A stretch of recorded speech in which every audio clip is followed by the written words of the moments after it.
যাচ্ছে। কেন হচ্ছে, কি কারণে হচ্ছে সেটা ইতিমধ্যে সকলেই অবগত আছেন। গত 17 তারিখে একটা প্রজ্ঞাপনের মাধ্যমে বাংলাদেশের ছাত্রছাত্রীকে 2 ভাগে বিভক্ত করে ফেলেছে। কেন করছে?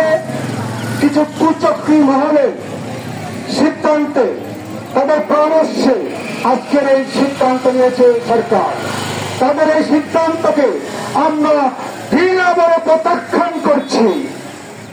সম্মানিত শিক্ষক মন্ডলী এবং পরিচালকবৃন্দ, আপনারা জানেন বিগত সালগুলিতে, বিগত দিনগুলোতে সমমানে সব জায়গায় স্বতঃস্ফূর্তভাবে সরকারি বেসরকারি স্কুলের ছাত্রছাত্রীরা পার্টিসিপেট করেছে পরীক্ষায়। কেন আজকের এই জুড়ে বাংলা বৈষম্য? আমরা এই বৈষম্যের তীব্র নিন্দা জানাচ্ছি। অনতিবিলম্বে এই প্রত্যেক